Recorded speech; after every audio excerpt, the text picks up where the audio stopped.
One. Okay, Andre, how we doing, mate? I'm fine. How about you? Yes, mate. The cosmos is being very kind to me.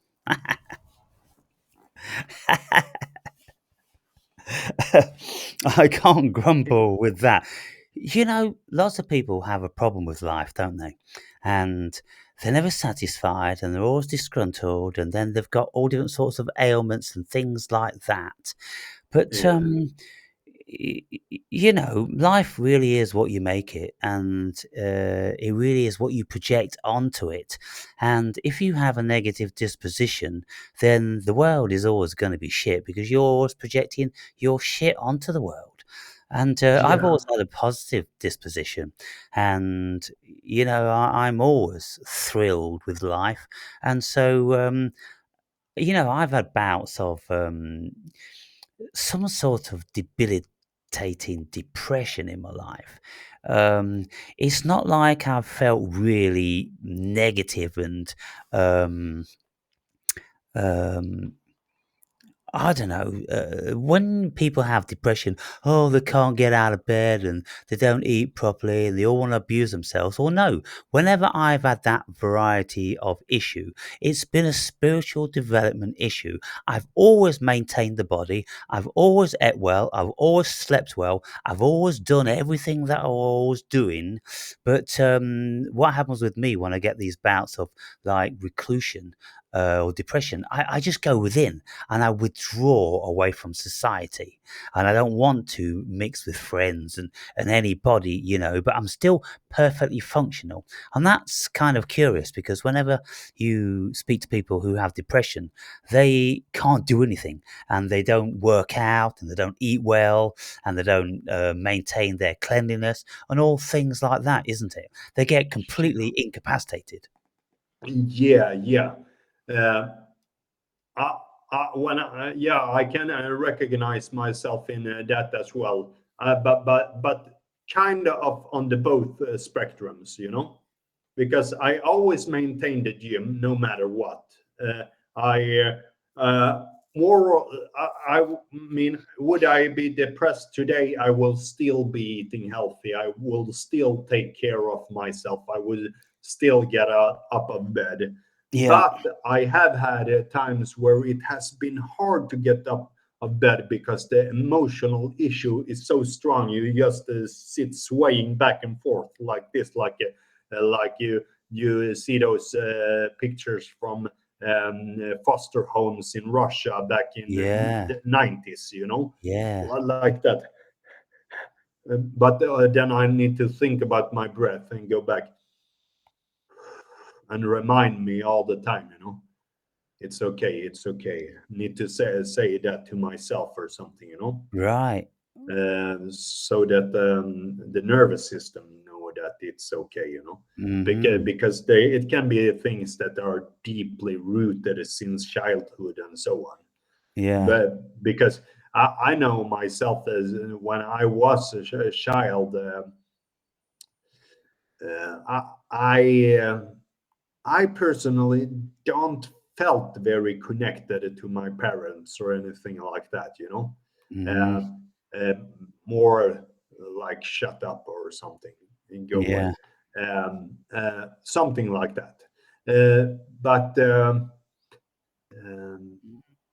I think it's like from this dysfunctional childhood or something like that. Mhm. So in the early 90s, we used to see all these, what can you say? Kind of like, they were depictions of these children in Romanian orphanages, and Yeah, they were trying to get people to adopt these kids, and all these kids were doing all this rocking, and you'd see them in these hospital dormitories, and they'd have no toys, they'd all have their heads shaved, and they're all skinny, and the hospital looked like it was like 200 years old, and just horrible metal frame beds, and no real care and love, and there's just baby and baby or young person after young person filled in these orphanages. And so they're trying to get Western people throughout Europe to adopt adopt these people because they just sat in their beds forever, and they were never going to do anything unless somebody adopted them. And so I think this rocking thing is a comfort thing. What do you think? Hmm.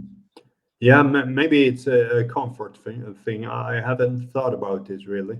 Mm, Um, but I know in my adult life have been able to recognize that as an adult that I get like that sometimes, even if right. I have been into meditation and all that, I always need to remind myself to it's okay, calm down. And Mm, I have an easy time to stay present around people and so on also, but yeah, always learning about oneself, and I think the life is a kind of a conundrum.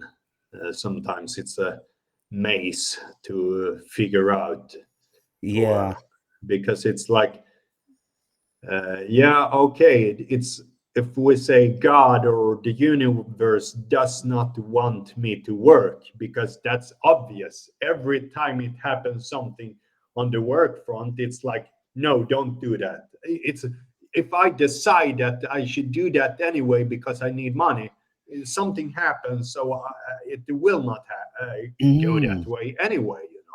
It's yeah. like there's something in the frame for me that is waiting, that which I don't know, maybe something really good, probably, but I can maybe be impatient, wanting to hold on to a certain amount of control also, Hmm. um, and at the same time I can have easy time just let go, if somebody argue with me I can just let that go, slip, Yeah. because whatever, So the difficult thing is when you're young, uh, there's a certain inbuilt ambition, and you feel that you want to do something, that you should be doing something. You feel that society expects you to be doing something, otherwise, they think you're a loser, and all this sort of thing. But you see, your situation and my situation, we do a lot of the similar sort of stuff. But because I'm twice your age, then I don't have any ambition anymore, and I don't feel as if I should be doing anything in the world like work, And I've brought a situation about whereby nobody imposes anything upon me. So I'm free. And because of my freeness, then that alleviates all the stresses which are brought about from ambition or coercion from, government or family and friends. And, when I was younger, you see, I've not been doing anything now for 15 years. And if I would see somebody that I knew years ago, they'd say, "So what you doing now?" Because they always knew that I was traveling the world and I was, running my own businesses, and I was always doing something and achieving something. And now I say, "I'm doing nothing." What do you mean? You're doing nothing? Well, I'm not really doing nothing. My life is very full, but I'm not doing anything like I used to do. And I'm not running a business and chasing money and driving a big car, which people expect you to do. Now they see me with dreadlocks and a long beard and no car, and it's kind of like, wow, what happened? Well, I woke up. That's what happened. And that's Yes. that they couldn't understand that. They couldn't they could never get in a million years that I have so much peace and joy from sitting several hours a day in the churchyard, or walking around barefoot in my shorts, meditating, reading spiritual books, and all these sorts of things. They would find that very, very bizarre and think that there's something wrong with my psyche. But the truth be known, my psyche is in a beautiful condition, and that's what enables me to do that. Yeah. Yeah. Uh, it's weird how I think automatically. I think like reading the next book on my book list is more important for me than getting a job. You Yeah. know, but And but I the thing is actually reading these books is vastly more important than doing this yeah, stupid ass work. yeah, it is. You know. Because ultimately we're going somewhere, aren't we? When we are Yeah. on the spiritual path and we're reading these very, very important books that nurture our soul and give us the greatest satisfaction and imbue us with ancient knowledge, well, there's nothing better than that for a spiritually inclined person. And everything else pales into insignificance. I used to have big cars, big houses, loads of money, and all the things that, money would buy. But they never satiated the soul. Never in an instant did they satiate the soul. These material trinkets, uh, when you are, a slave, then you expect to have those things. And if you don't have those things, then you're very angry about your slavery. And so when you're a slave, well, of course you're going to have a nice big car. Of course you're going to have a nice house. Of course you're going to have lots of holidays because you got to do that shit. Hmm. Yeah. That's the payback that, people need. But it doesn't never satiate the soul. It never sets them free. Yeah.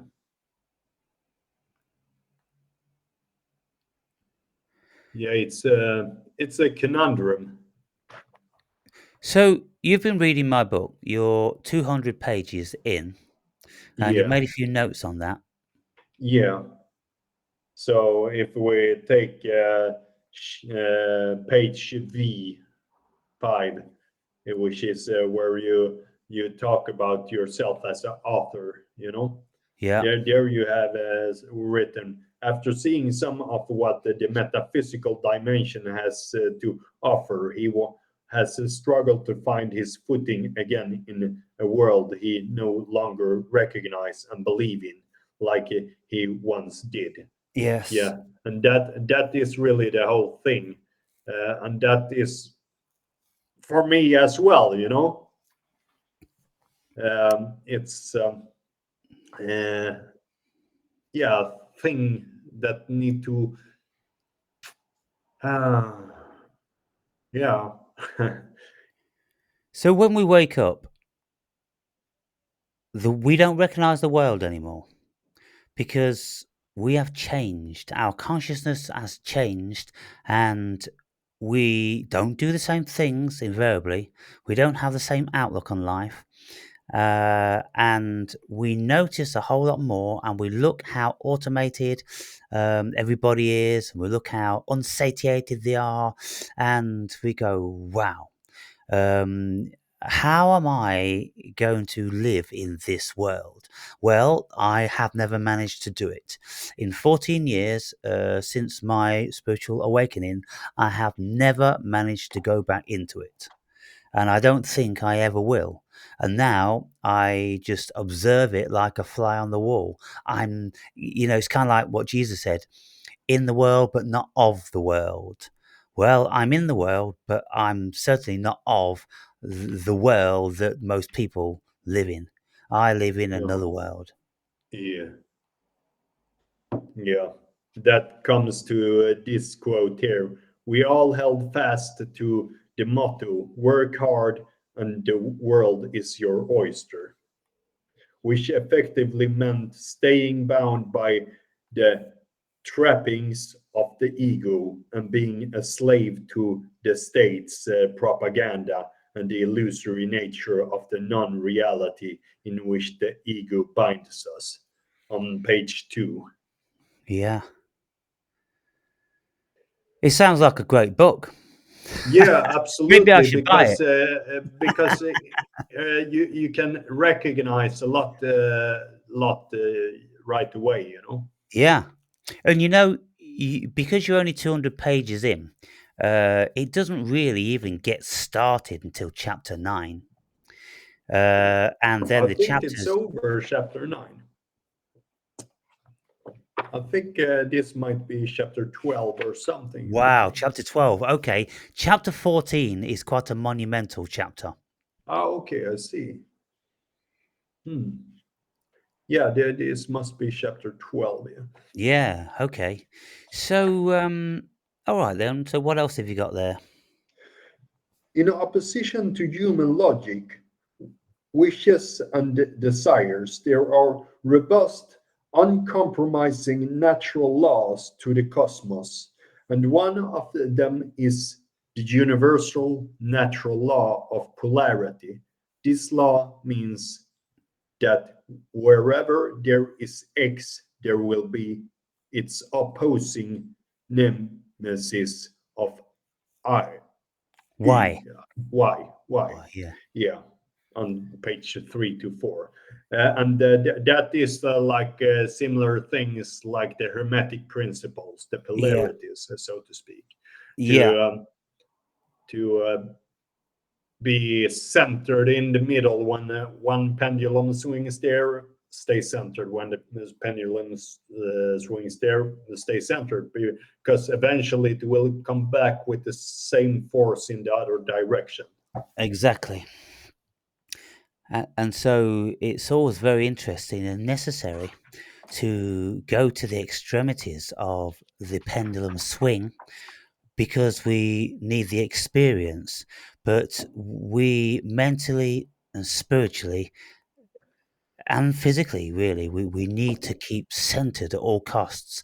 Otherwise, we get out of sorts and we lose momentum, we lose focus, we lose the ability um, to have mastery over ourselves because when we look at people and we can see that they aren't faring very well. Maybe they are steeped in varying drugs, alcohol, and depressions, and different mental states. Well, they are at one extreme of the pendulum swing, aren't they? And Yeah, lots of people they spend a lot of time there, and some people never ever manage to come back to be centered. yeah. You Mm. see, people like Russell Brand, I often speak about Russell Brand because I know a lot about him and I watch a lot of his videos.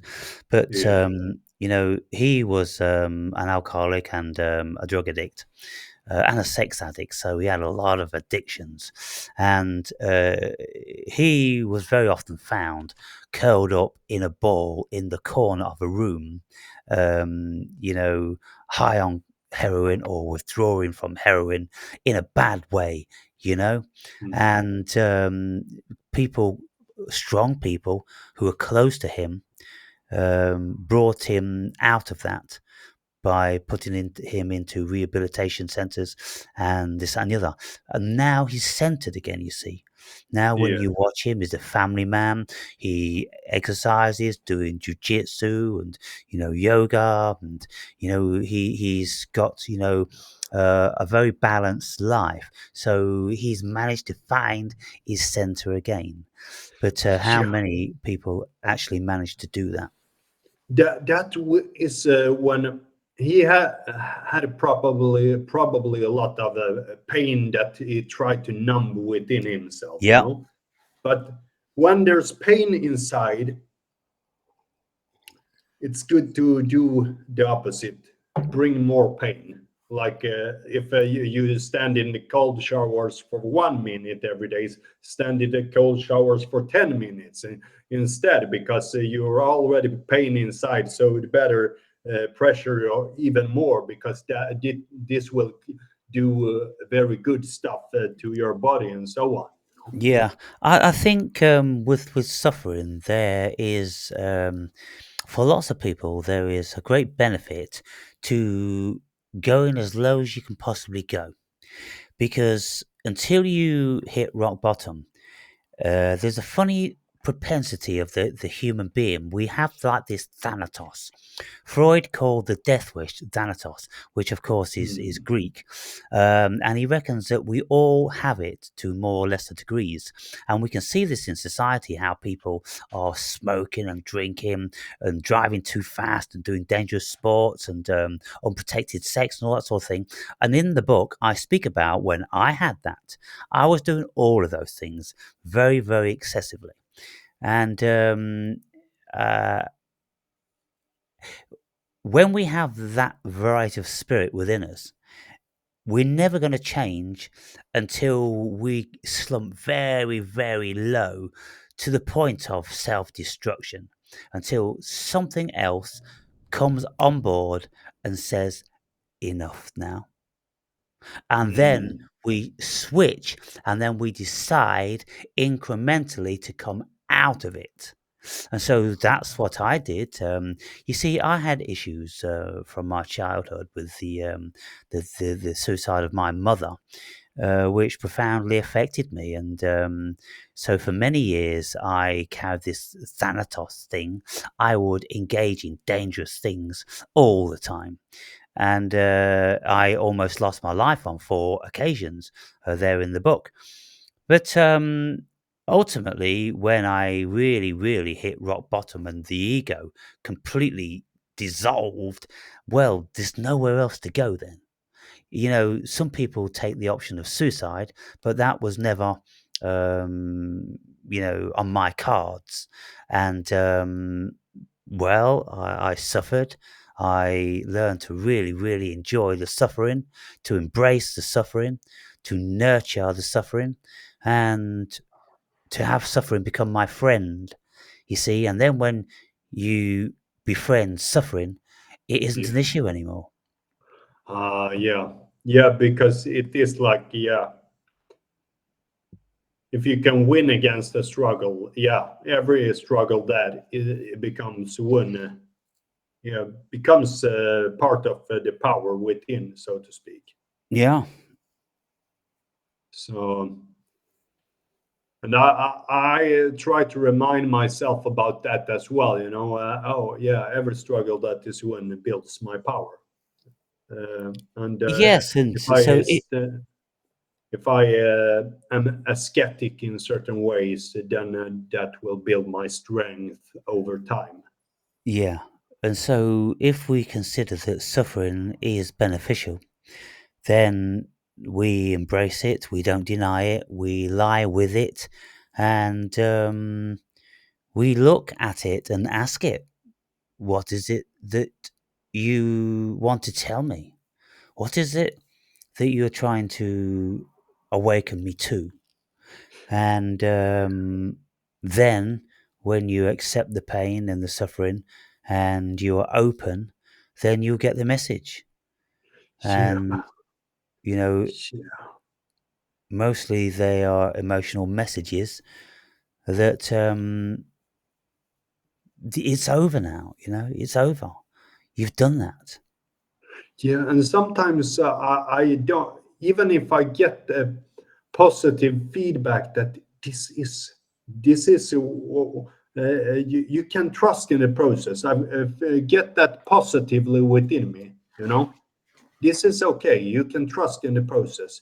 Then become suspicious. Is that really so? Can I really trust in it? Because I get this positive feeling here. Can I trust this feeling? Maybe I can't, but most surely I can. But I always, whether it is, I get this intuitively because I impatient sometimes. Hmm. In the book, Andre, I Yeah, write about for the first 7 years of my dark night of the soul, I was just reading incessantly 10, 12 hours a day. And I would read to exhaustion. And I was always reading in bed, lying down. And yeah, Then, when I was so tired I couldn't read anymore, I would fall asleep for an hour or something. And then, as soon as I opened my eyes, the book was still on my chest, and I would commence reading again. I was absolutely driven by some cosmic spirit to do that. This went on for 7 years. At the end of every day, doing 12 hours reading, I used to watch movies. And every single movie, I used to lie in bed crying. Whatever the Mm, movie was, it was an emotional release for me. And I always would find something to be very touched and emotional. And so that went on for years. And eventually I came out of that, and I continued then for another 7 years uh, on like the hero's journey, not in the dark night of the soul, but on the hero's journey, whereby I was traveling around the world and living dangerously and confronting all my fears and, you know, working out what the ego was and all those sort of things. Um, and so that was, 14 years. That's what's in that book. And, you know, you would have seen already with having read 200 pages that, you know, I was working a lot of things out. yeah.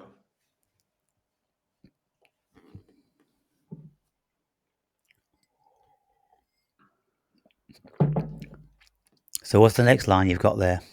Everything I think and do today, tomorrow, next week, month, and year will be heavily premised on what I have thought and done in the past. Suffice it to say, what I will be tomorrow is a result of what I am today. Yes, and there comes in the part where working through suffering. If you do things throughout the times of suffering, that will build something great tomorrow. Just don't stop doing what you're doing. Yeah. And there's no denying that we are a result of everything that we've ever experienced. That is what we are. We can never ever proclaim anything different. We are our experience. And that is the only knowledge we can ever have.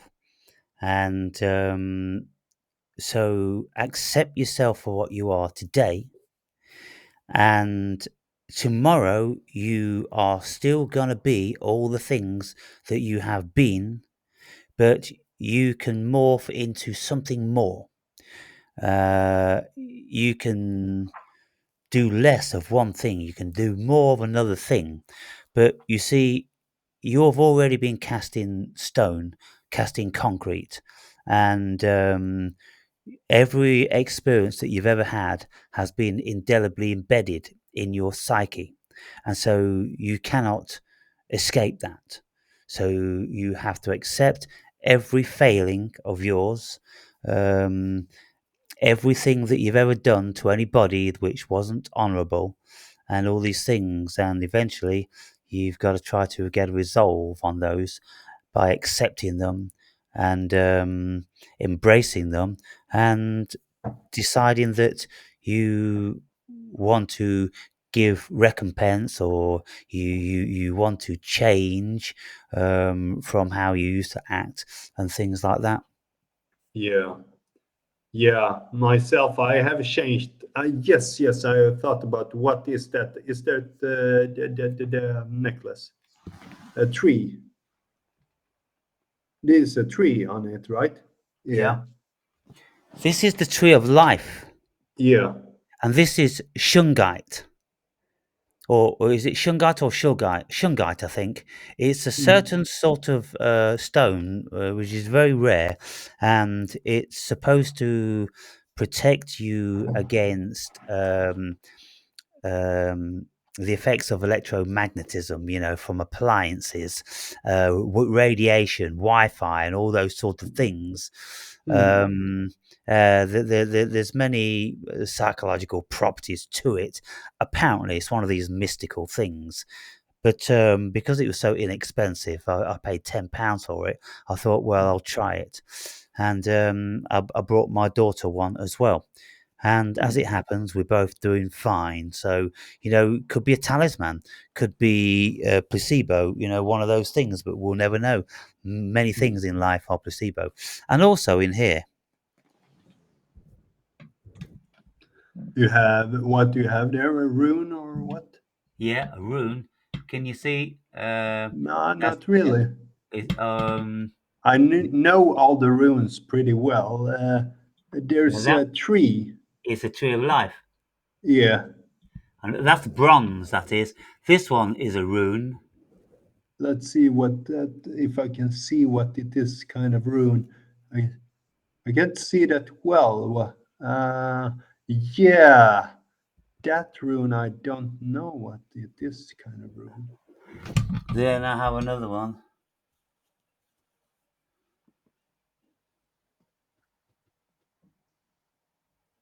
Let's see. Oh, it's the Tyrs. Tyrs.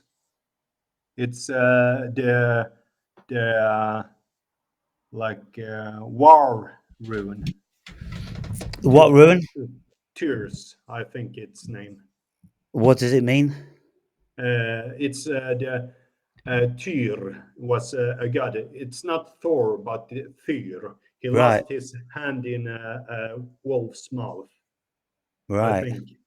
I Uh-huh. think he did that actually. Yeah. So yeah, just little things like that. They carry power. Yeah. Um, and so yeah. What's the next line you got there then, Andre? The sorrow and suffering are in the service of the soul's journey. So suffering again. And yeah, I think the reminders about suffering is something very valuable. I I can't get away from it. So yeah, like you said, it's better to embrace it. And certain things of the past. Yeah, I think I'm over certain stuff. I think that, but if it still brings about an emotional impulse in me all of a sudden, then I'm not over it. Yeah. If it brings about the tears or something like that, then I'm not over it. Hmm. Hmm. But many things I'm over. But a certain of the more stronger things, it's like never get over it and work with them all throughout the year, and then pops up again. Yeah. Yeah. So I had another mushroom trip a few days ago, and I Hmm. made a video about it. And uh, in that video, I said that under normal circumstances, I get a talking to by the mushroom. The things that I shouldn't be doing, the things that I should do. And, the mushroom, it's like a father figure. It really is like God or a very firm, chastising, benevolent father figure. And on this occasion, I never received anything. And I can only imagine that it's because I've gotten resolve on the vast majority of the stuff. Now, the last time I did 4.5 grams, I had 3.5 hours of chastising from Jehovah about my transgressions throughout my life against love, how I wouldn't accept it. And Jehovah chastised me for every single transgression I've ever made against love, and showed me that the world, the cosmos, is love. And it was just an amazing experience and revelation. And prior to that, I always used to be told that I should be spending more time with my daughter. But now I wasn't told anything about love because I've got that message, and I wasn't told anything about being spending more time with my daughter because I live only 1 mile away from her, and we see each other as often as practicable, and we spend quality time with each other. So those issues have been resolved, you see, and so if we look at the mushroom and we say, well, the mushroom is your spiritual higher self, and it is guiding you in a way that nobody else is ever going to guide you. And it's an amazing, incredible thing. But what I'm saying is now is that because I wasn't told those things, then it appears that I've uh, resolved them. And I Mm. wasn't given any advice about anything. And I thought that was very pleasant. I was just shown, the beauty of the natural world, and I saw some sort of like warlord in the clouds, and it was humanoid, but it wasn't human, and it was like all in some sort of leather armory and some sort of helmet of metal or leather with a face that wasn't human, but pretty close, um, and holding maybe a shield and a spear. And it's fucking incredible. Mm. Yeah, that was a long time ago since I had a real trips last time. Right. Maybe I should have tried that. Hmm. But I just haven't gotten the inclination towards it. Mm. But maybe it could be good. Um, maybe it could be good. Well, for me, I never leave it too long before I'm doing something. And I've got some different stuff coming. I'll be making videos about that capital letters, the three capital letters. Can't Yeah. say it online, but I've got that coming. Um, and I'm going to do 15 grams of Amanita muscaria because I have that left over from uh, 2 years ago. Some of it was from last year. I gathered some amanita, and then some of it was the year before, and I mixed it all together. So I'm just gonna take the whole 15 grams and see what happens with that. But Hmm. I like to, see what these things have to tell me from time to time. It's very important on the spiritual journey. Yeah. Hmm. Amanita muscaria. I have tried a little bit of it, but never any higher dosage. Yeah, you have to have at least 8 grams, Hmm. otherwise it doesn't touch you. Hmm. So when I was experiencing what it's like to be a Viking, I was on 15 grams, and Hmm. so I'm thinking, well, because these mushrooms are now quite old, they've probably lost some of the potency. So I'll just take the 15 grams again, and Hmm. I'll go in the churchyard and just see what happens. Hmm. Sometimes they can make you very, very tired. And I've seen videos of people kind of delirious, but Hmm. I've never been like that on anything. So I don't think it's within me. No. So what's the next line you got there, Andre? What we believe about the purpose and nature of suffering will make a big difference to how we endure a dark night. So this is the part of the dark night of the souls. Yeah. So yeah, but what mindset you go into the suffering with will um, also uh, affect it, so to speak.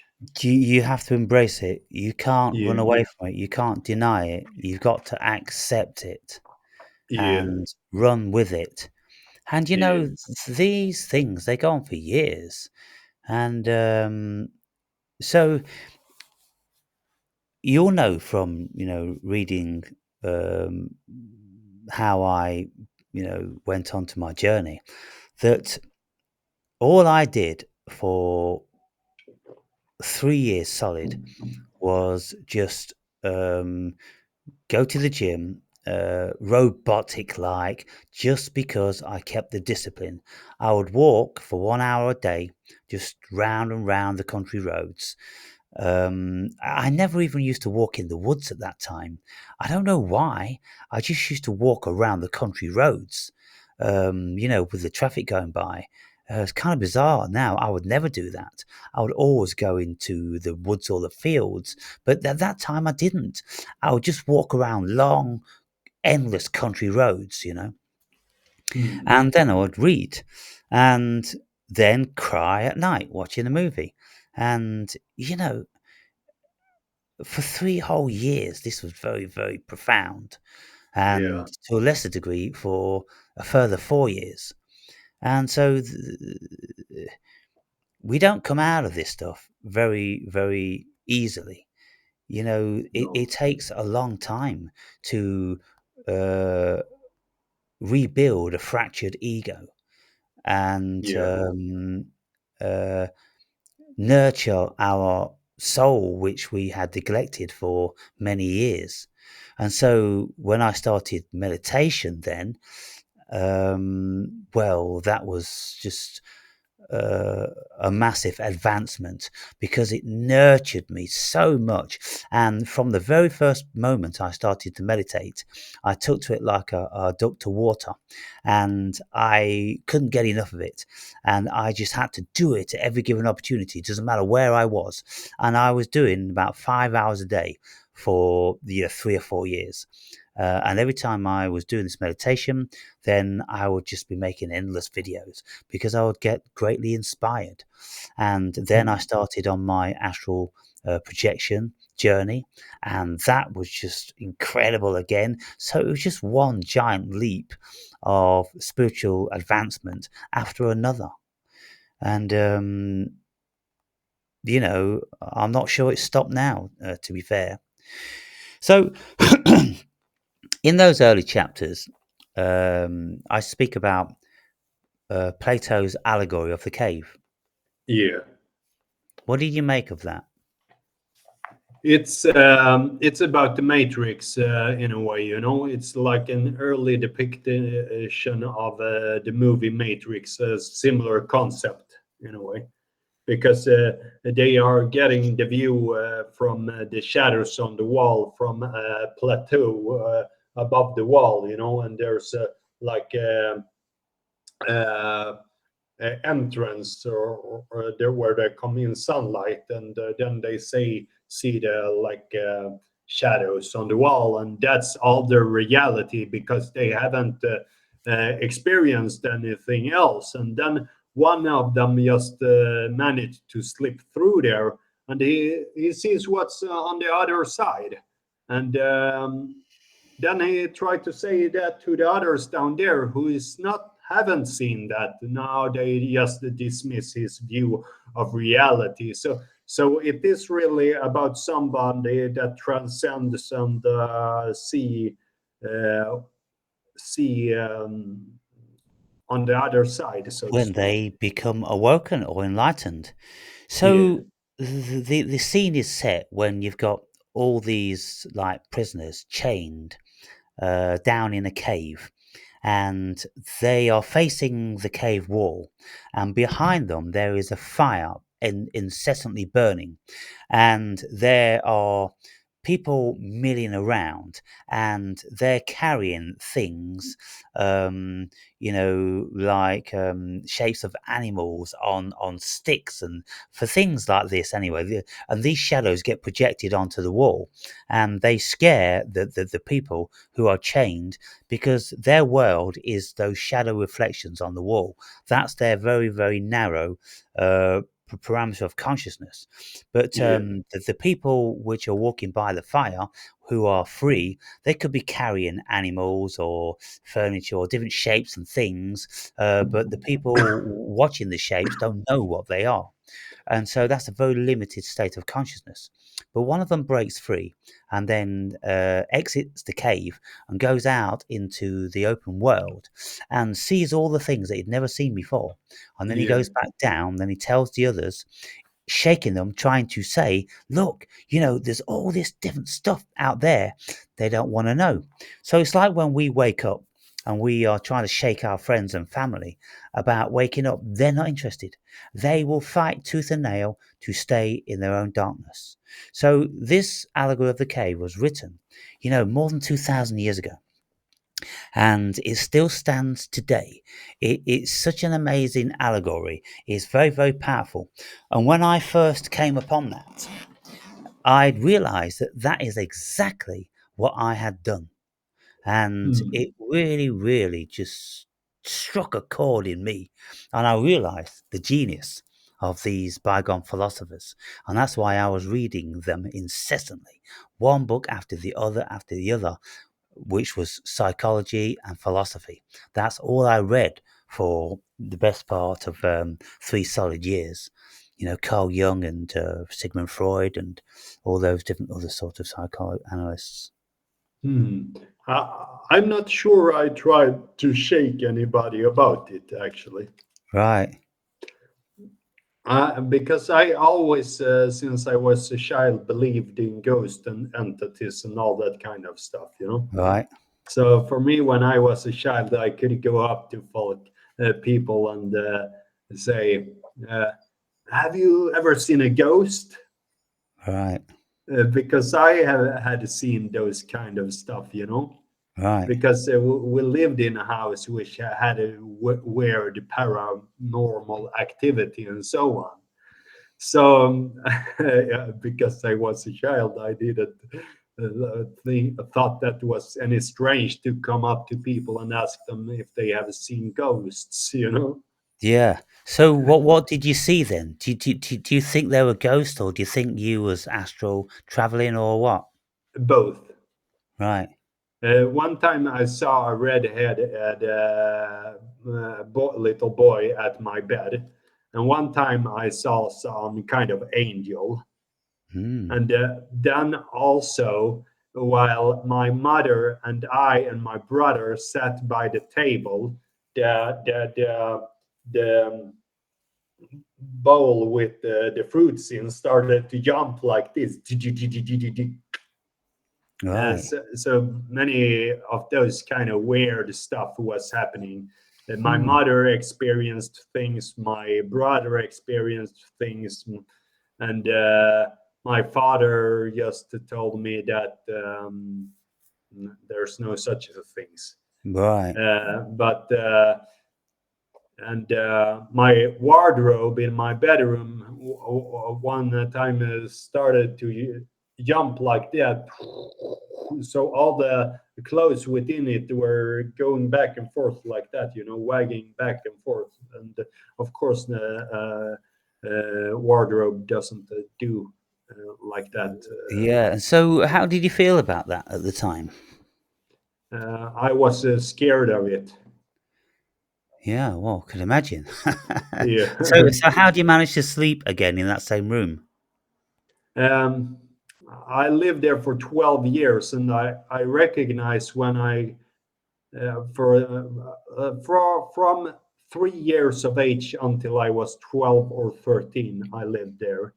So when we moved, it was kind of, oh, this place feels a lot better, you know. Even the Right. atmosphere was very relaxed, you know, in Hmm. comparison. So it can't be like nice, good entities that were within that house. Yeah, so it's interesting, the different auras, feelings about a place when they've got like negative attachments to them. Hmm. Yeah, Okay. So what's the next line there? How many more lines have you got there, by the way? yeah, many.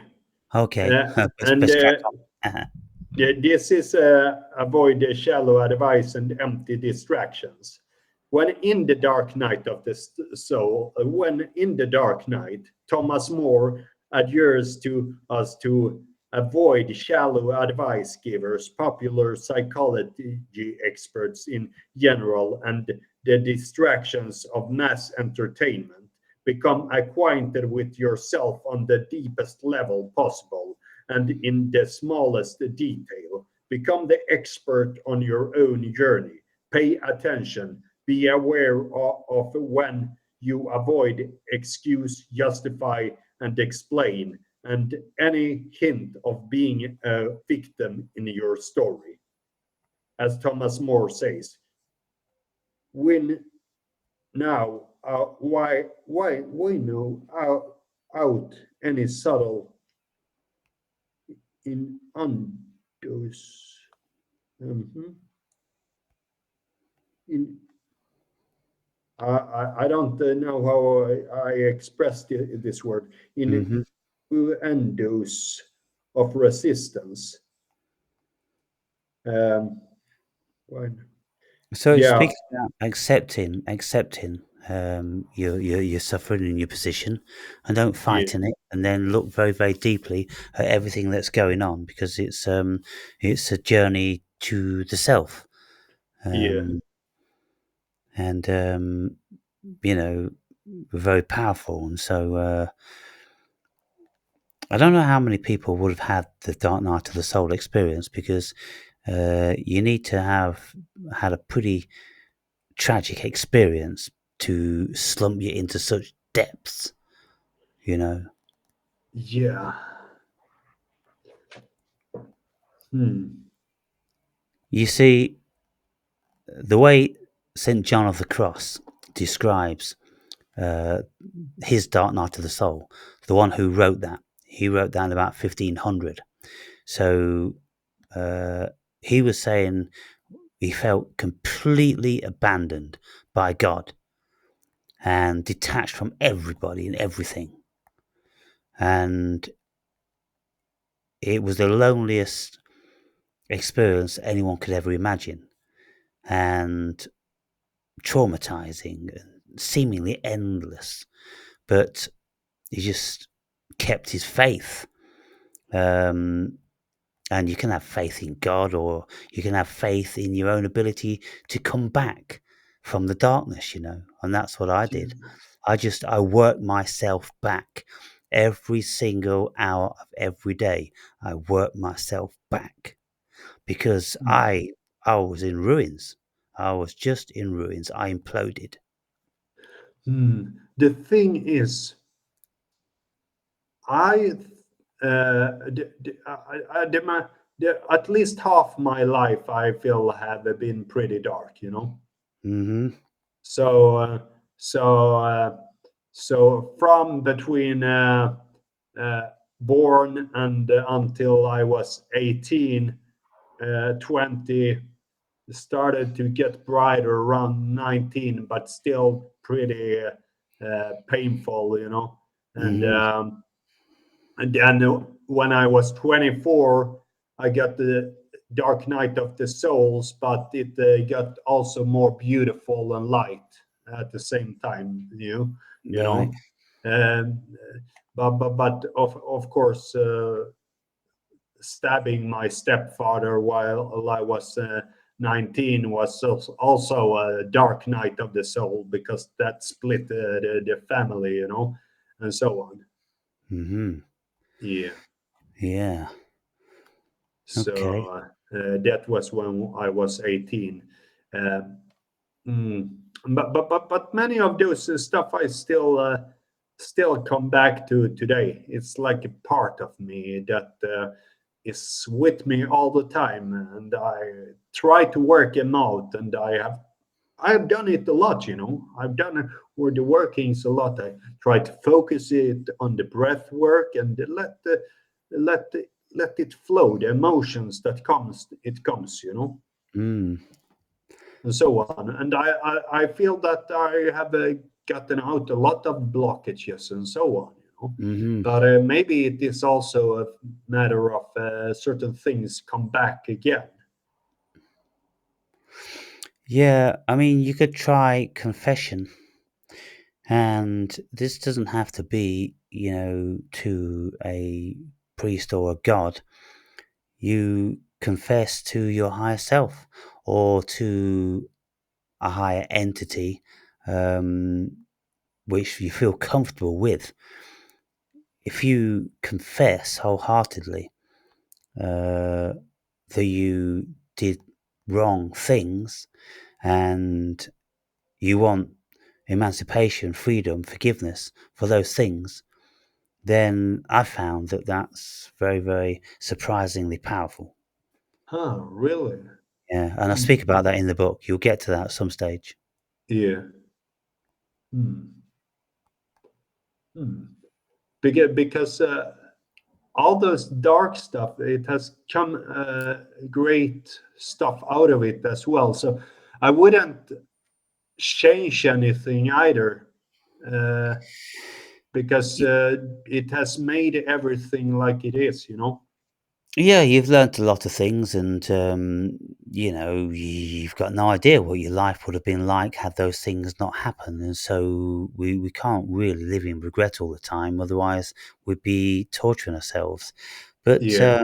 you see, the whole thing about confession is if you have done things that you know are wrong and you feel guilt or shame or regret about, then we tend to bury those things in our shadow. The whole thing about confession is bringing your shadow out into the light because the truth will set you free. So when you confess all of the things that pertain to the shadow, then you release yourself from that darkness and then light is supplanted. And so that's why confession is very, very powerful. Broaching the shadow and accepting, the things that we did and being open and willing and desirous to have forgiveness, Mhm. from your higher self, your conscience, your guilt, and your guardian angels or whatever you feel comfortable with, because there's most certainly spirits involved in all this stuff without a shadow of a Yeah. doubt. Yeah. There's spirits pertaining to this, Yeah. and you know this is why in the Bible it says that if you believe, then you enter into a covenant with God and Jesus. And if you enter into that covenant, anything that you ask has to be given. And so I've discovered that that does work. Hmm. That's interesting. Hmm. So you'll get to those bits in I think a further chapter. Yeah. I think maybe 14. I speak about the relationship with God and all that sort of thing. Yeah. But because I don't feel much guilt or shame or anything like that. Because but maybe there are hidden parts of me that feel certain things that I Hmm. can't come in contact with. Yeah. That can be the case, yeah. Hmm. Maybe. But if you just lie in a meditation or sit in a Yeah. meditation and then you look for the darkness within you, Yeah. anytime you've ever hurt Yeah. anytime you've ever done things which at least other people didn't like, Yeah. then you have to consider how they felt about that. Hmm. And you see, if we don't feel guilty or shame about these things, we are either feeling very justified about what we did, or we have psychopathic tendencies, where we don't feel any compassion for anybody else. Compassion I do feel to people, yeah. But of course I felt sorry for, yeah, everybody involved in things that has happened and so on. But but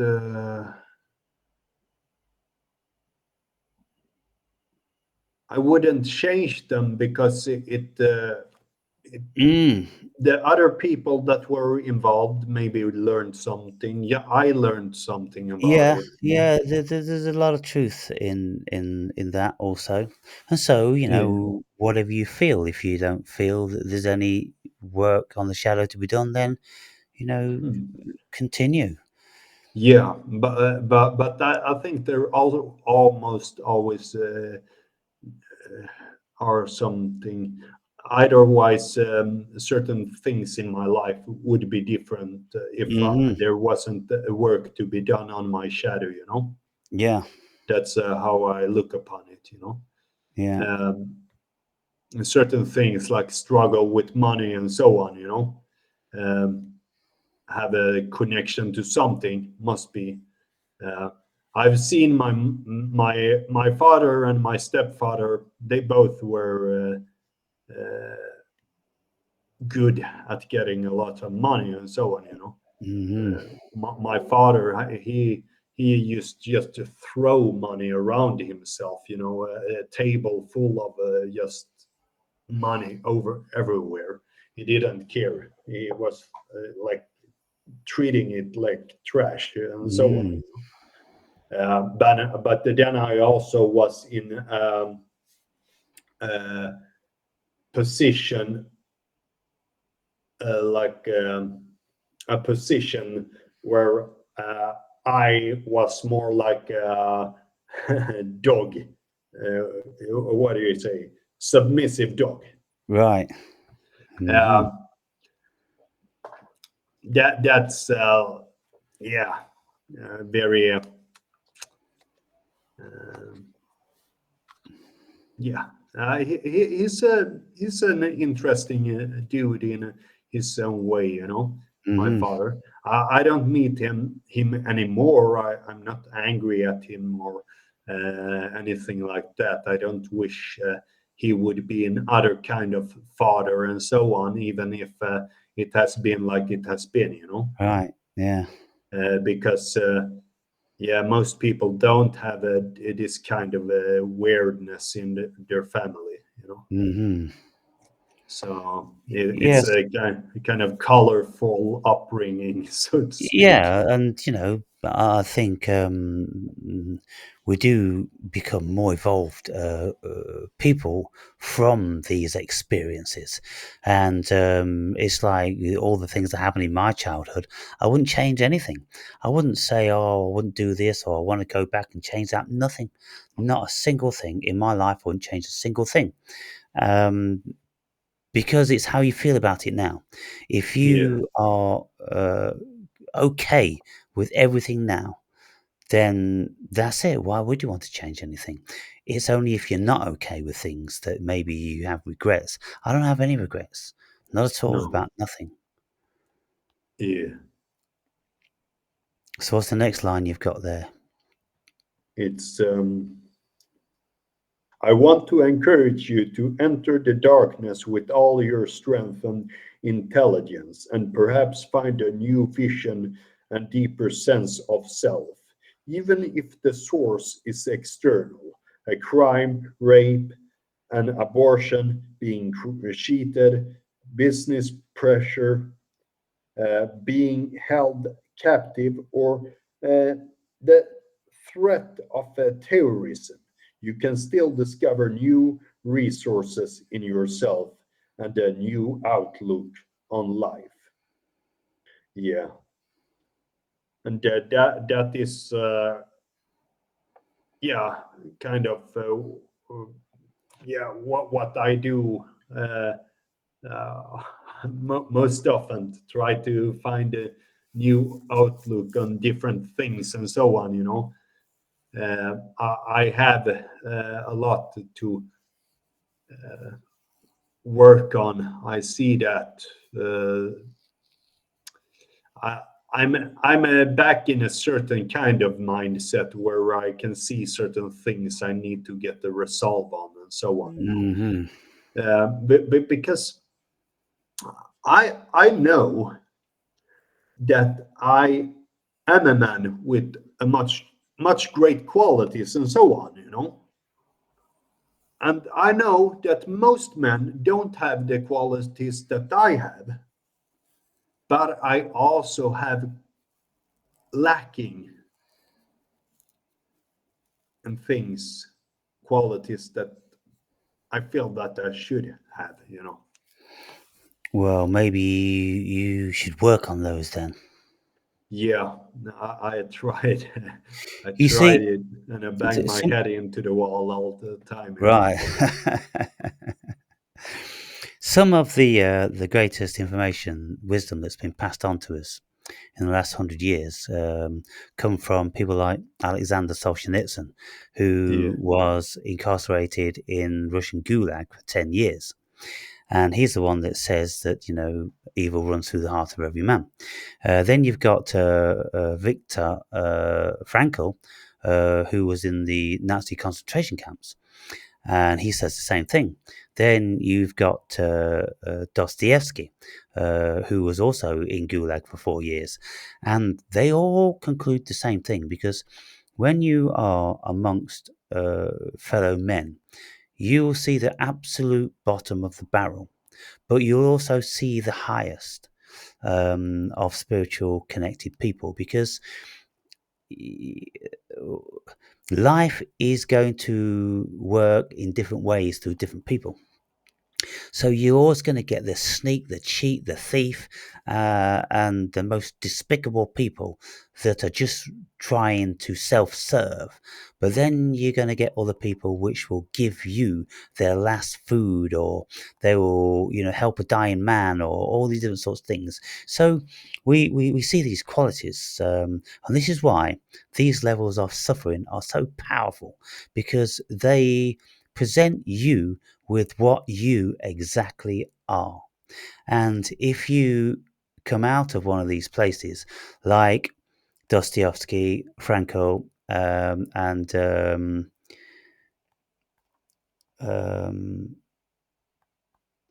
the first one I mentioned was Solzhenitsyn. Solzhenitsyn, yeah.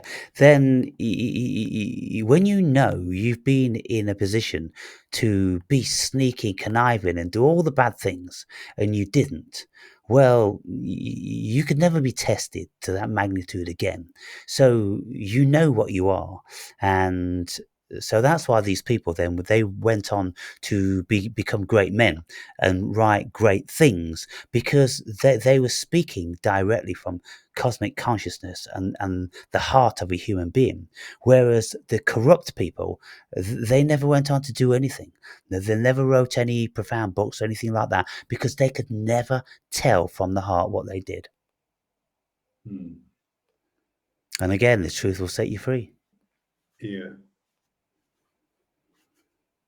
And so, when we are deeply, deeply compromised, we have to be very, very reflective on how we're going to act.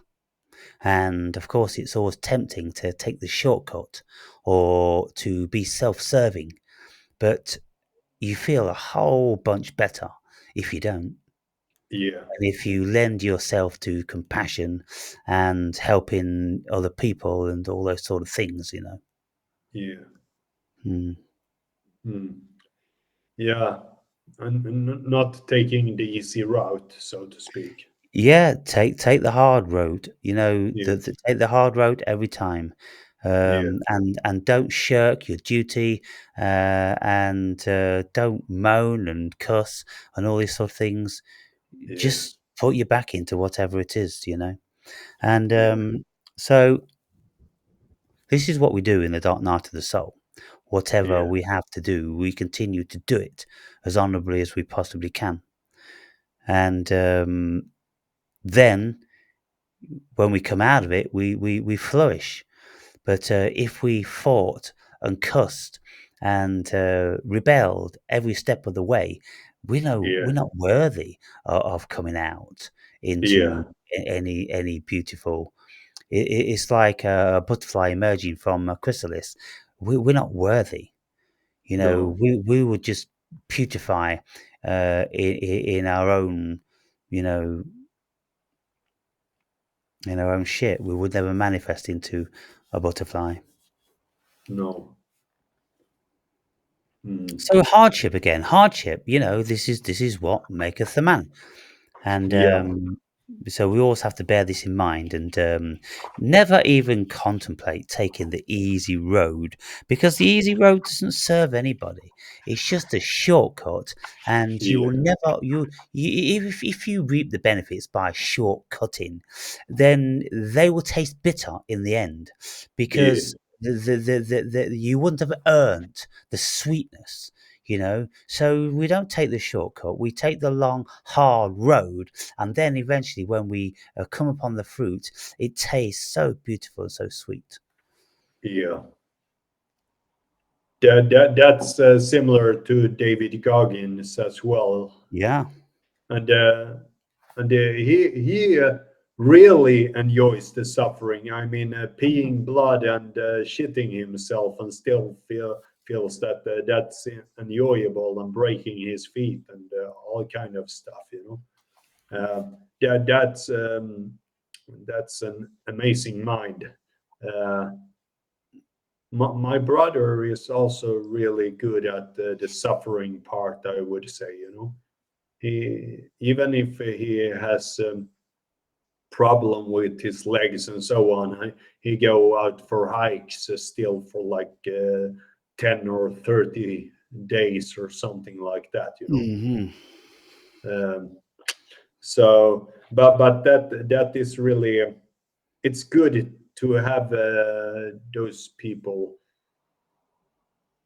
because they also, to have a person like my friends and my brother is like, um, okay, none of them is making it easy for themselves. They know the suffering part.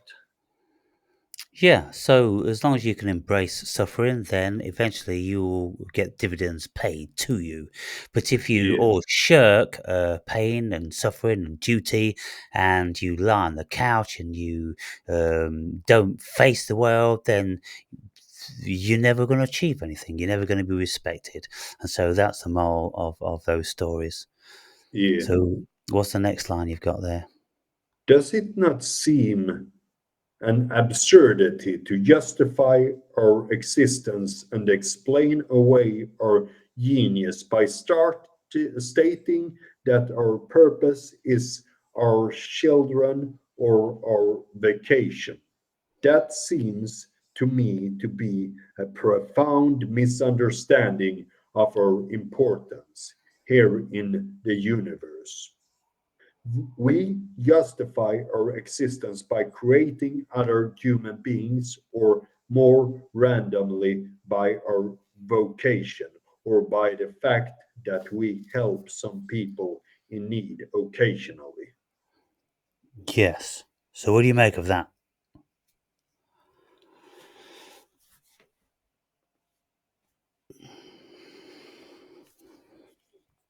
Yeah, to make our purpose out of something that is uh, just whatever, it's just a shallow thing in one way.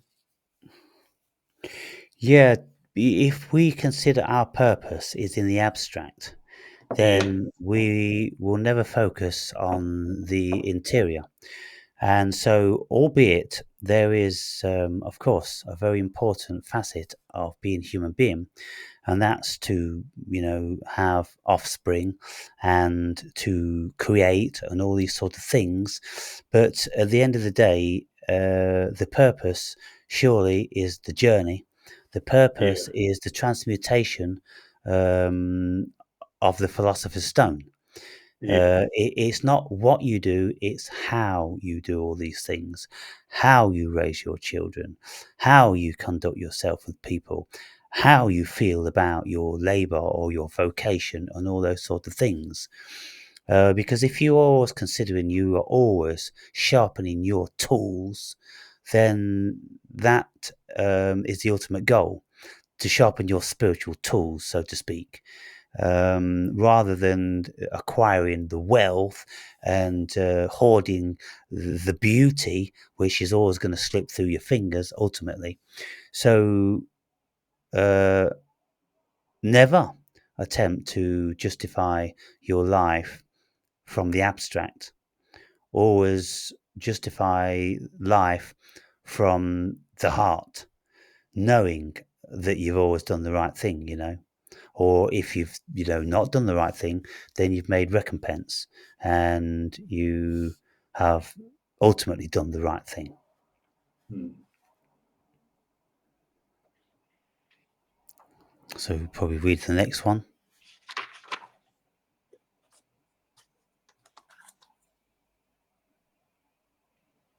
I'm entirely content in spiritually.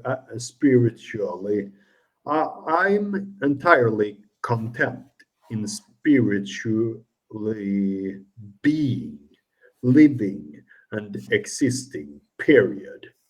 There doesn't have to be any meaning over and above that which God or cosmos has ascribed to me. Hmm. Yeah, that's the question about meaning. What is meaning? Where do we have our meaning? Do we create our meaning, or do we have a is there any higher meaning, or lower meaning whatsoever, or is that just something we make up Yeah, just to feel safe? yeah. You see, it depends where you're looking at it from. If you're looking at it from the human perspective, if you're looking at it from ego, if you're looking at it from the level of satiation, oh, I want my life to be meaningful. I want this and I want that. Well, it's all about what you want, isn't it? I want to Yeah, achieve this and I want people to think this way about me. All wrong. All wrong. All superficial, all meaningless, and all very, very short lived. But yeah, if we look at ourselves from a spiritual, cosmic vantage point, and you go, well, look, how perfect and genius is the world and is the human being and all things. So, who am I, this stupid ego, to start wanting more, to start dictating to the cosmos what my meaning is? Is not my meaning all what the cosmos has bestowed upon me? Of course, it is. yeah, yeah. And then, of course, we can filter. To have a trust in it that Yeah, it's like you're part of this yeah, world. because the vast majority of people, they really have no awareness that the miracle, what is actually going on here, is absolutely unfathomably brilliant, and we will never even begin to know even the smallest facet of it. And even what we think we know, I'm absolutely positive we don't know. What we do know is that knowledge is transitory and it's changing all the time. And so, if we forget all about that, and if we look at the bigger picture, and if we say to ourselves, well, we are conscious creatures, and we have this distinction between doing good and doing bad, well, obviously, it's more honourable to do good. There are more benefits of doing good in the long run. And so, if you do good, and this is the whole premise, of course, the Ten Commandments and what Jesus has said. If you do good, then you will never carry guilt or shame or regret because you will always know that you always have done the right thing. And Yeah, so, whenever you come to make your maker, you will always be ready. yeah, So, most people they can't make that level of assessment because they're too wrapped up in the human egoic mind. But if you just come out of the body And I suppose this is the prerogative of an awoken person because whenever I'm speaking with Ziggy is always speaking from the egoic human perspective. And he's always asking me, what do I think about this and what do I think about that? And I'm like, Who's well, the look, singer? Ziggy, the guy I Yeah. speak with, the bald guy, um, I do lots of conversations with him, the American. Hmm. Maybe I haven't seen him. Right, Zigzagzilla, he's called. Yeah, that was a long time ago. I saw him, maybe a Right, year or well, I something. spoke with Then him yeah. about 3 or 4 weeks ago. We've Oh, been really? doing talks every 2 weeks or something. I Yeah, didn't know that. Hmm. yeah. Yeah. So the videos are there. Um, but yeah, he's always coming from that perspective, and I'm like, well, I don't come from that perspective, because I can, but I don't have the propensity to because it doesn't mean that much to me because I'm a spiritually awoken person and I come from the bigger picture. So if someone, and Ziggy says like, um, do you think it's important to have meaning in life? And I said, well, look, from an egoic perspective, um, we do very often need a meaning, something we transmute into a purpose to make us get out of bed, to make us house build or nest build, to make us want to create families and businesses and, do things. Of course, we need a purpose for that. But on a bigger scale, what on earth are we talking about when we speak about purpose from the human perspective? It means nothing at the end of the day. Hmm. And so the purpose, like I say, well, who am I? Who is this ego to command the purpose for my existence here? I know not where I come from. I know not where I'm going. We know not how anything manifests here. It's all massively genius and above our intellect. So how can we be judging it? We can't. Hmm. Yeah. Yeah, like you say often that there is something else guiding you. Yeah. And I think that is how it is.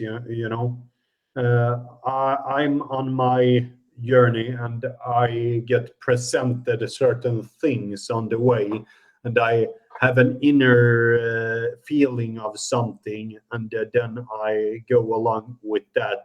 If that has that certain upward yes saying feeling, if it has a like a feeling that draws like this, then it's like, no, not that way, but this way. Yeah, well, you see, when people speak about I mean, what I are you speaking from? You see, the ego is an I, the body is an I, the soul is an I, the spirit is an I. We've got all these perspectives which we look at the world from. And for instance, if you've looked at these phenomena and you've felt them, then you can discern the difference and who is actually thinking. Now, if you want to fight and fuck, then that's the ego and the body, isn't it? Yeah, that's the like desirous part of oneself, that Yeah, which that's the want very the flesh lowest and yeah, animal instincts. But then yeah, you see, we have our higher state of consciousness, which goes, whoa, you can't yeah, just be fighting and fucking. There's consequences. And then the yeah, stupid ego and the animal goes, oh, yeah, I suppose so. And then, yeah, that's our conscience. That's our super ego. That's the Freudian super ego. But then over and above the super ego, there's the soul, which yeah, has the intelligence of all things pertaining to the human being. yeah, And then over above the soul, there is the cosmic spirit, which is the essence of all of these things put together, and of all varying spirits that are working through us, lesser spirits that come to guide you in this way and that way. yeah, People, they'll have a criminal spirit enter them. They'll have a drug spirit. They'll have a warrior spirit. They'll have a whole array of spirits. Because at the end of the day, if we don't believe in spirits, Who is guiding the ship? And why does the ship change course? And why do we feel different and change if it's not Yeah. for entities coming in and leaving? You know, if we go, oh, well, I just changed my mind. Well, how can you prove you just changed your mind? What happened when you changed your mind? They'll go, well, I don't know. Well, let Yeah. me present to you a hypothesis that you didn't actually change your mind because you don't actually have a mind. You have spirits who do all the thinking, and you think that you are thinking, when in actual fact, you're not. Mm. Because at the end of the day, look, if we want to fight and fuck, the body's thinking, isn't it? Yeah. It's not the brain. The brain's not the brain. It's not our consciousness. It's the fundamental premise of the animal. Now, when we look at the whole world, all animals do that, and they don't have Yeah. consciousness. So therefore, we have to say that it can't be an extended level of consciousness like we've got. But if we like see synchronistic symbolism on the way, and like get a certain feeling from a certain thing is coming together in a certain way, and we are going by that, then that there's something else guiding, you know. Hmm. Yeah, Uh, the guiding spirits that it's like a Hansel and Gretel trail. They drop a yeah. trail for us. And if we are open and wise enough and spiritually connected enough, we will see the synchronicities. We will see the signs. And when a book is placed before us, we will read it instead of dismissing it. We Mm, will see it as a portent, you know? mm, yeah. Yeah. So this is the thing, you see, because when we look at the human being and people talk about me and I, well, it's ridiculous. Yeah. There is no I. And you know, this is what the Buddhists say. There's no I. It's all fiction. You know, there is a compilation of cells and bones and gristle and all that shit, which have an intelligence of their own, just like a tree does, just like a blade of grass does, and they are destined to do one thing, and that's to fend for themselves for as long as they can and procreate. That's all they're destined to do. But then we have a spirit or soul share the journey, which goes, okay, right then, this is where it changes. You're no longer an ape. You're no longer a chimpanzee. You're not a monkey anymore, right? You're a human being, Homo sapiens. That means you're a wise human, a wise hominid. And so you're going to act like that. And so this is what this agency is for, the soul coming in. And so the soul pertains to the living experience of the human being. All things pertaining to the living, emotional, and thinking facet of the human being. The operating center over and above the ego and the body is the soul. And this soul is the thing that is said to go on, when we die. Um, but that even isn't the same thing as the spirit. The spirit is even something higher than that. It's even something that is guiding the soul. Because in the Bible, there's a very, very distinct distinction between the soul and the spirit. And in Yeah. one of the chapters, I think it's chapter 14, I go into great detail about this. Mm, mm.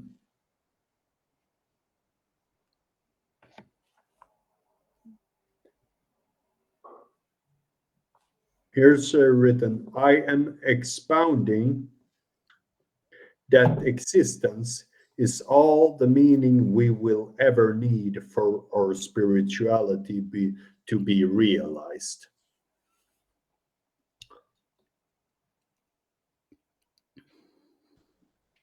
Our experience. There's nothing Yeah, else. There's nothing else. yeah, yeah. It everything comes is cut down to the like experience, I experience, or Yeah. this experience here Hmm. around. And it doesn't matter Uh, how much knowledge you have, second hand, third hand, 1,000 times old, how many books you've read and movies you've watched and all sorts of things. That isn't knowledge at the end of the day. The only real knowledge is experience. Yeah, yeah, it is.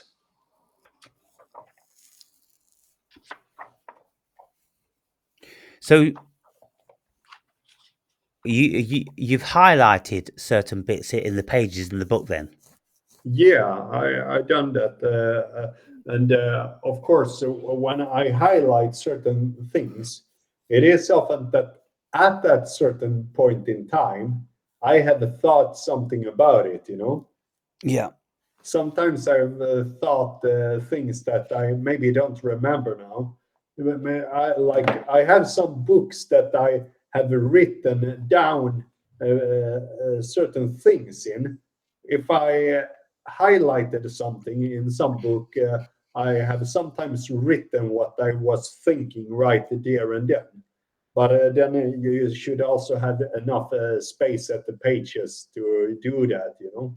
Yeah, because when we read a book again and we go back to look at the highlights, we often Yeah, can't think of why we highlighted those things because yeah, we've moved on. It seems so elementary; it doesn't seem that important to us anymore, and we've changed, yeah. and so there's a lot of that going on. And in recent times, I made a video and I'm speaking about Peter Kingsley's reality.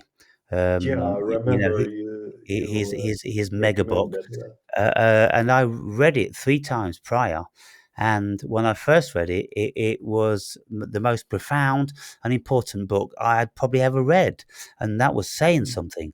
But then when I read it, a month ago, I couldn't find anything in it which would indicate why I felt like that. And Mm. so that can only say how far I've come, how elementary it all seems to me now. Yeah. Huh. Yeah, that's interesting how it can be like that, you know. Yeah, Uh, I mean, in the past, I have read certain books that are like I wouldn't choose to read it today. Also, yeah. that are like a very basic self-help books and so on Mhm. back many years ago. Yeah. But today, then those books was like something to build on further, maybe. Yeah, so, you know, things touch us at a certain time, and we grow, we move on, and it's kind of like if you had a lover and then you separated and then you saw them again 5 or 10 years after, and you go, do you know what? I can't see what I saw in that person. She Hmm. or he doesn't look attractive to me anymore. Um, I don't really like anything about them, to be fair. And so I don't know what the attraction was. Yeah, It's kind of bizarre. And, I've known lots of people that have been married. And then after 15, 20 years, they say, I don't know the person I married. I don't know that woman anymore. She's changed. I've changed. We've both changed. I don't recognize her. And that's kind of bizarre because people, when we meet, yeah, the best is always presented. Our absolute best is presented. But the more we become accustomed to somebody, the more we retreat our best and start offering our worst. And the more complacent we get to the person, the more we take them for granted, usually, then they aren't seeing the same person. And this is why people say, you're not the man or woman I married. yeah.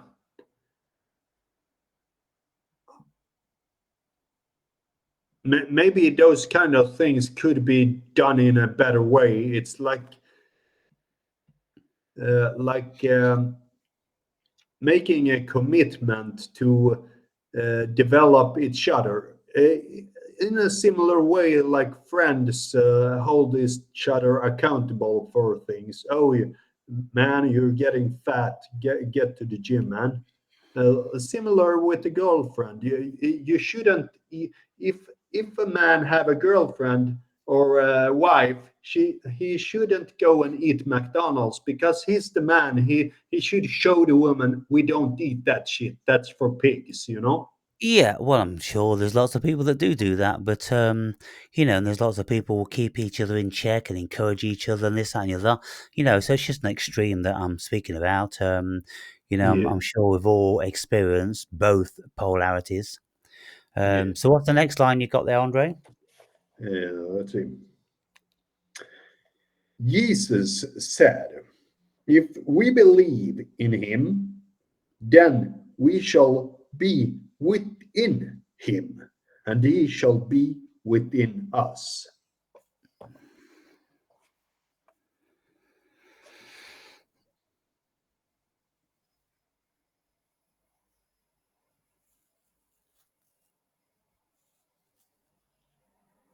Yeah, and that talks about that we have this similar force or power or what that thing Jesus had, as long as we keep ourselves connected to that Godhead, that force, Jesus.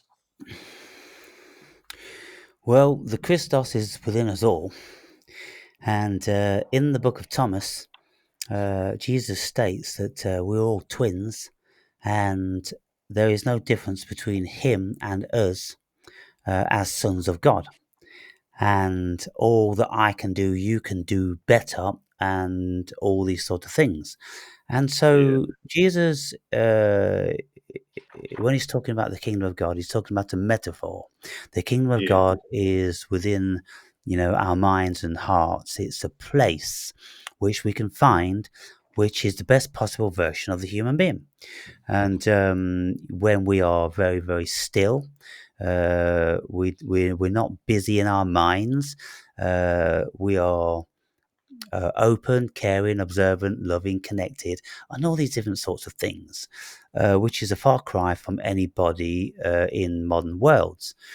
And fundamentally, at the premise of the human being, if we live in small communities and we respect and care for everybody because they are appendages to ourselves, we need everybody.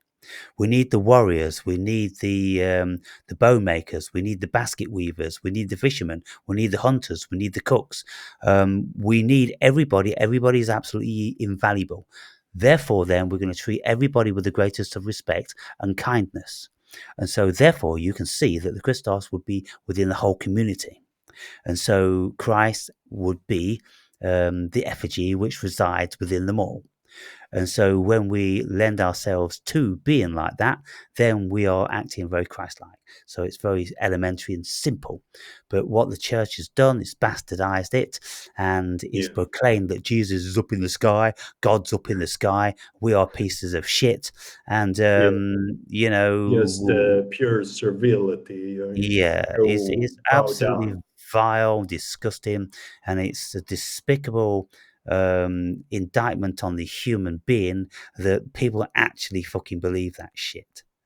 It's tragic, and you know, all I can wish for is that one day human consciousness will evolve into realizing that we are God, we are Jesus, we are the devil, we are all things. And we have the choice of acting in whatever way that our onboard management will allow us to. Yeah, And of course, some people are possessed by evil entities and others more benevolent. And so this is why we have the great differences. And the vast majority of people are ignorant to what yeah, they are possessed with. They've got no idea. Save for yeah, when somebody goes on a mass murdering spree and then they say the devil made me do it. yeah, yeah, But how many people in business say the devil made me embezzle all this money? The devil made me deceive all of my customers. The devil made me write this small print into the clauses and policies which prevents me from being sued if I do wrong and all this sort of thing. The devil is in the fine print, the small print. The devil is everywhere and it's in the mind of the human being. yeah. Next line. Next line is be careful what we wish for, because spirit is listening, and spirit will put you to task on your words or thoughts. Yeah, be careful what we expose ourselves to, so to speak. That's extremely important. You know, people mindlessly expose themselves to shit like Well, music that is really bad for the psyche, and movies that are sinister for the mind, yeah. bad food, and all that kind of stuff.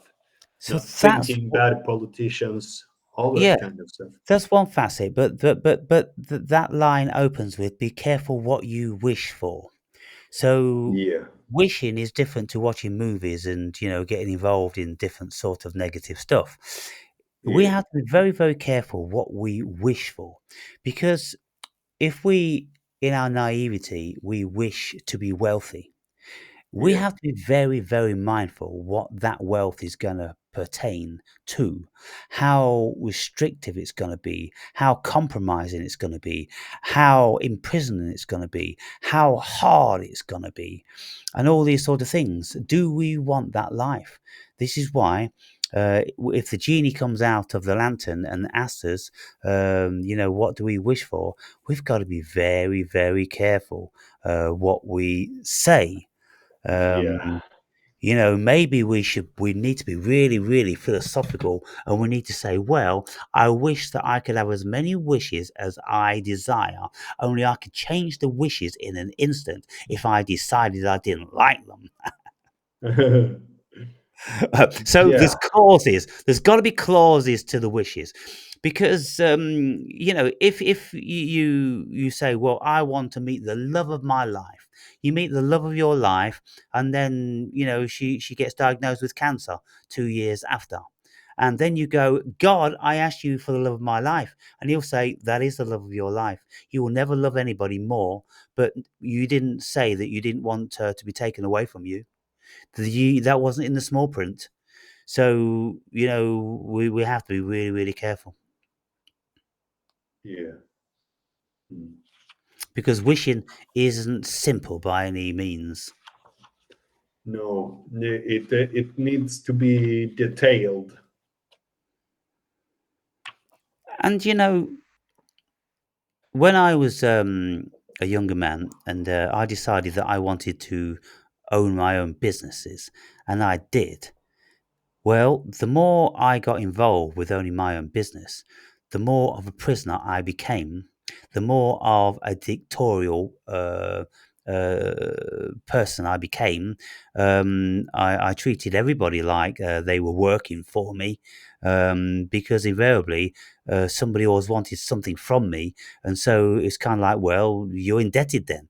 If you want me to do this, you want me to do that, then I'll expect something from you, at some time. So I became very mercenary, because my time was very demanded upon. And then I didn't like what I became. And ultimately, of course, I went into ego dissolution, because of how my ego ran wild. I became reasonably wealthy, in my own way, and lots of things were available to me, and lots of bad things, that I engaged with. And Yeah. so now, looking back with retrospect, well, I don't want any of that stuff anymore. Mm. So, you know, would a wiser person say, I just want to be calm of mind and content? Yeah. I think that would be the wiser, yeah. But, the human ego, we have to try these things. Life is about experience at the end of the day. Yeah, yeah, it's that as well, you know. There are certain experiences I still want, you know. And wisdom pertains to the elder person. It at least pertains to the most experienced people. Yeah, And so, if you're going to be wise, and you're going to be wise after the event, you have to have had the event. You can't be yeah, wise before the event. So, yeah, when I was yeah. younger, I couldn't possibly have been wise enough to know where I would be today. No, yeah, that's true. So we're at 1 hour 44 minutes now. If we Yeah, round up in 15 minutes, then that will yeah. be 2 hours, and so that will be a decent length. So what else have you got there then, Andre?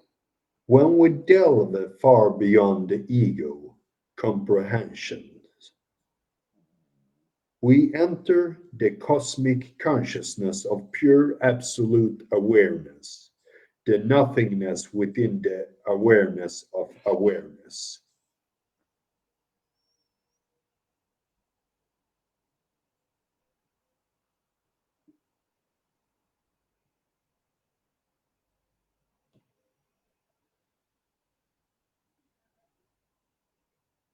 Ego is just, yeah, when we go beyond the ego, we enter to a deeper form of awareness, so to speak. Yeah, And yeah, there's levels to the awareness, you see. yeah. Because ultimately, when we get into this. Observing that there is an observer also. Well, yeah, even beyond the observer thing, when you become the ultimate observer, because if you get into a samadhi sort of level of consciousness, then you have no awareness of you being a human being and no awareness of the world. There is no awareness of anything at all, save for you being aware. You are aware, and it's kind of like you are now in the mind of God. You have gone back to source.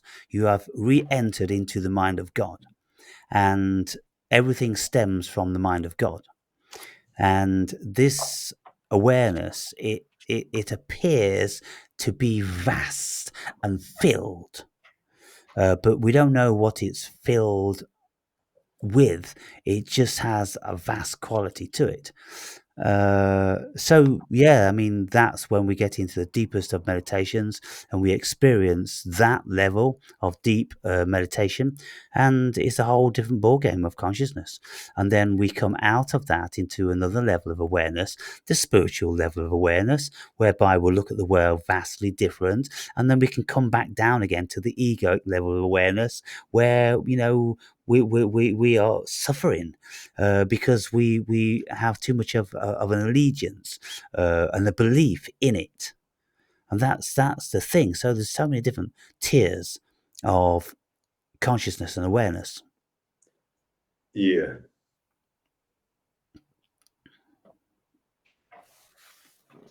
The word enthusiasm comes from the Greek word enthos, which means the God within. And the happiest, most interesting people are those who have found the secret of maintaining their enthusiasm, that God within. Now that's a very interesting line, because entheogen Yes, exactly. derives out of the root entheos, Yeah, and entheos is the root of enthusiasm. And if you look at what the meaning of enthusiasm means, it means to be with God. And so, yeah, whenever we are enthusiastic, then we are in the mindset of God. Why? Because we are doing everything with joy. yeah, Isn't that a wonderful thing? And when we take entheogens, entheogen means the God within. So yeah, we have God within us, and we are experiencing God consciousness. And so enthusiasm, entheogen, entheos, very, very powerful words, very meaningful. very imbued with consciousness at a very high level. And just to understand the simple word like enthusiasm, when you are enthusiastic, if you have a level of consciousness which knows that you are actually present now and in a state of joy, you are in the kingdom of God. Yeah. Isn't that a marvelous revelation? Yeah, it's really cool that the enthusiasm actually have that meaning. That Be- also speaks about how antigen brings out the God within, so to Yeah, speak. because look, there is no better state to be in for a human being, then we are actually doing something. We're active Yeah, and we are enjoying what we're doing. So if we are happy in our work, if we are happy in toiling the fields, planting and hard labor and all that, if we are enthusiastic about things, like I have been all my life, traveling all over the world, always very, very enthusiastic. And, I never understood why I never felt a single second of loneliness. And yeah. looking back now with retrospect, I always knew I was guided for one, but also because God was always within me because of my high level of enthusiasm. I always was seeking, enjoying, experiencing, and living in the moment, doing all this wonderful stuff. And so I was doing what God was very happy for me to do, obviously, You because you did what you wanted to do without thinking, no, that can't be done. You just did yeah, it, there's right? no holes barred. I just decided, I thought of something, um, you know, I just put my finger on the map and said, I'm going to go there. I knew nothing about these places, just traveled there and then just experienced it. And so, always full of confidence, full of the richness of life, and full of enthusiasm. So, never a single moment without the Spirit of God within me. So I started listening 20 minutes on this latest video you had with an American from New York, Tom or Yeah, Tommy, I think his name Tommy, yeah. was. Yeah.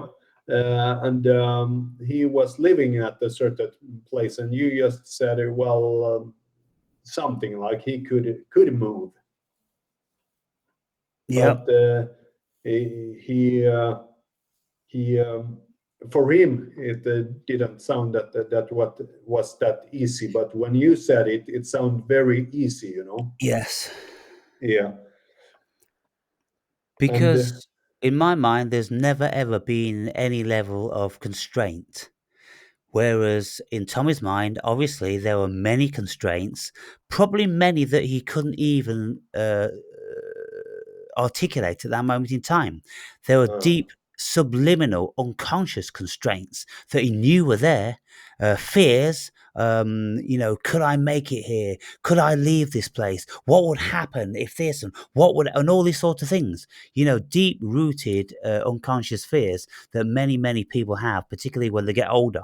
And so I never had those, and mm. so I would never have those considerations, and that was but what would enable me to do it.